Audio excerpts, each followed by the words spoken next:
Buenas noches familia, esperemos que hayan tenido un excelente martes. Coimas de Karina, dólar a 1.500 pesos, Cucas queriendo hacer un golpe de estado. Despertate pibes, diciembre de 2024 y la militancia está celebrando el primer año del mejor gobierno de la historia. Pero bueno, el día de ayer el presidente Javier Milei presentó el proyecto de ley de presupuesto del año que viene en un marco de desconfianza, crisis interna y dudas de cara al futuro. El presidente dejó definiciones sobre la economía, llamó a pedir que todo esto valga la pena y afirmó que lo peor ya pasó.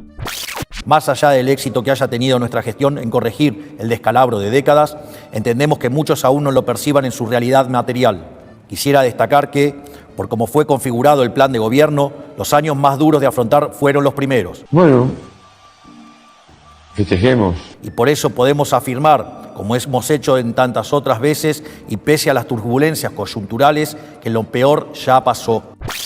Milei no solo ratificó el equilibrio fiscal o el fin de la emisión monetaria, sino que también envió señales políticas a los gobernadores y a los sectores afectados por el ajuste. El presupuesto estima para el año 2026 un crecimiento del PBI del 5%, una inflación del 10,1%, un dólar promedio de 1.423 y un superávit primario de 1,4% del PBI.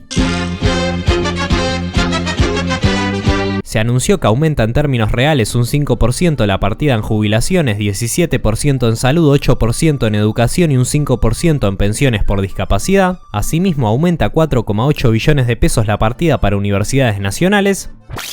Este presupuesto le asigna 4,8 billones de pesos a las universidades nacionales. Aumenta el gasto en jubilaciones un 5% y en salud un 17%, ambas partidas por encima de la inflación. El gasto en educación también aumenta un 8% por encima de la inflación. Habiendo realizado las auditorías pertinentes, el monto recibido por cada pensionado por discapacidad también aumentará en un 5% por encima de la inflación del 2026. Excelente, después la leo. Aprobada. En definitiva, si el presupuesto es el plan de gobierno y el 85% de este presupuesto será destinado a educación, salud y jubilaciones, eso quiere decir que la prioridad de este gobierno, tal como siempre dijimos, es el capital humano. También afirmó que si al superávit se le suman reformas se podría hablar de un crecimiento del 7% de manera sostenida.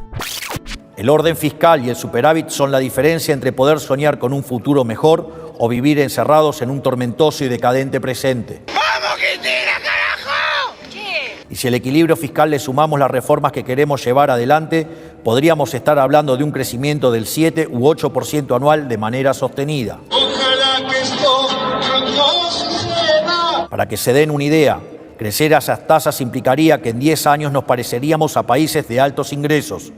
En 20 años estaríamos entre los países más ricos del mundo. Y en 30 años estaríamos en el podio de las potencias mundiales. Me hace emocionar el pedo. Pero eso no sucedería por arte de magia, ni existe una fórmula mágica para que todo ese progreso se materialice hoy. Porque como ya hemos dicho en alguna ocasión, Roma no se construyó en un día. Me parece perfecto, me parece bien. Estoy seguro que trabajando codo a codo con los gobernadores, diputados y senadores que quieren una Argentina distinta, vamos a lograrlo. Si bien se pudo haber pecado de optimista, el discurso estuvo bastante bien. La libertad avanza no pasa por sus mejores momentos y recuperar la centralidad, la agenda y el optimismo son cosas primordiales si se quieren ganar las elecciones de octubre y así volver a encauzar al gobierno. No debemos caer presos de falsos dilemas que nos quieren proponer. No es a través del déficit fiscal que atenderemos la necesidad de los más vulnerables. De hecho, ese remedio probó ser peor que la enfermedad. ¡Caray! El camino del déficit fiscal financiado con emisión ya se probó y nos llevó al retorno de la inflación descontrolada y al estancamiento.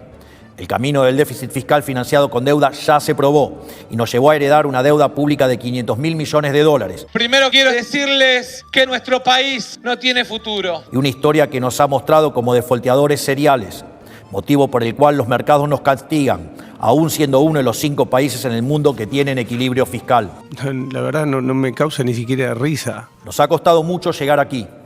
Todos hemos hecho enormes esfuerzos para salir del pozo en el que estábamos cuando asumimos. De hecho, los sueldos del Poder Ejecutivo están congelados desde la misma fecha en que hemos asumido.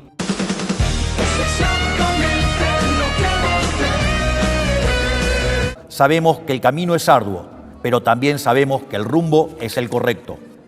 Tenemos que entender como país y como sociedad que si no terminamos el proceso de cambio que hemos emprendido, habremos tirado a la basura todo el esfuerzo que hemos hecho.